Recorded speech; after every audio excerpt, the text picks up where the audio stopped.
వాళ్ళు బాలాగారు మేము ఎవరు మీరు వైసీపీ ఒక అనలిస్ట్ గా ఉండి న్యూట్రల్ గా మాట్లాడకుండా సరే ఓకే కీర్తన గారు పాయింట్ లోకి రండి. ఏంటి పిఠాపురంలో ఏం జరుగుతుంది అసలు? ఏంటి రచ్చ? ఏం మెసేజ్ వెళ్తుంది క్యాడర్ కి? సార్ చంద్రబాబు నాయుడు గారిని కానీ లోకేష్ గారిని కానీ పవన్ కళ్యాణ్ గారిని డిఫేమ్ చేయడం కోసం వైసీపీ కట్టుకొని కూర్చొని మాట్లాడతానంటే మేమేం చేయట్లేదు. మాకైతే ఎటువంటి గొడవలు ఎటువంటి ఇబ్బందులు అయితే లేవు. అండ్ ఇంకోటి ఏంటంటే పెద్ద అసలు పార్టీలో ఎన్నో ఏళ్ల నుంచి పయనించినట్టుగా బాలాగారు ఒక స్టేట్మెంట్ చెప్పారు. ఏంటంటే ప్రతి బ్యానర్ అంట ప్రతి పోస్ట్ అంట హైకమాండ్ కి పంపించి అడుగుతారంట. అది ఎవరికి ఎప్పుడు మేము చూడలేదండి ఇన్నేళ్ళుగా. మాకు నచ్చిన బ్యాన్ వేసినప్పుడు ఏదైనా తప్పులు గిప్పులు ఉంటే.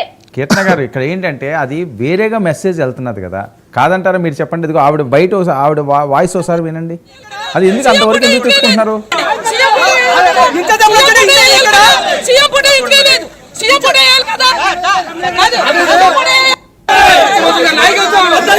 సెన్సిటివ్ ఇష్యూస్ కదా, ఎందుకు దీన్ని అలాగా ప్రజల్లోకి? ఒక విషయం ఆలోచించండి, ఇవి రెండు చోట్ల జరుగుతున్నాయి. కొన్ని చోట్ల పవన్ కళ్యాణ్ గారి ఫోటో లేకుండా సెపరేట్ చేయలేకపోతున్నారు. అదే సార్, ప్రతి ఒక్క చిన్న విషయాన్ని రాష్ట్రంలో మాకు ఇవే బ్యానర్ల పెద్ద ఇష్యూ కాదు కదా. రాష్ట్ర సమస్యలు ముఖ్యం, రాష్ట్రంలో అవసరమైన అంశాలు ముఖ్యం. చిన్న బ్యానర్ల ఫోటో లేదని కార్యకర్తలు బాధపడడం, కొట్టుకోవడం, చాలా మాట్లాడుకోవడం సాధారణమైన విషయం. దాన్ని ఎంత హైలైట్ చేయాల్సిన అవసరం ఉండదు.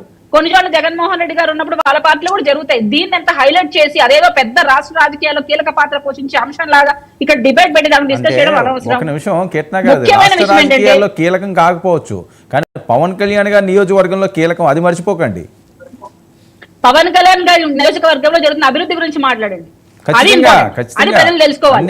అటువంటి నాయకుడిని ఎన్నుకోవడం వల్ల పిఠాపురం డెవలప్ అవుతుందనే విషయం ప్రజలకు తెలియాలి. బ్యానర్ లో చిన్న ఫోటో లేదన్న విషయం గురించి కాంట్రవర్సీ ఇక్కడ ఎవరు కోరుకోవట్లేదు, ప్రజలు ఆశించట్లేదు. గత ప్రభుత్వంలో ఇలాంటి పనికిమాల స్ట్రాటజీలు ఉపయోగించే వాళ్ళు 11 సీట్లకు వచ్చారు. మాకు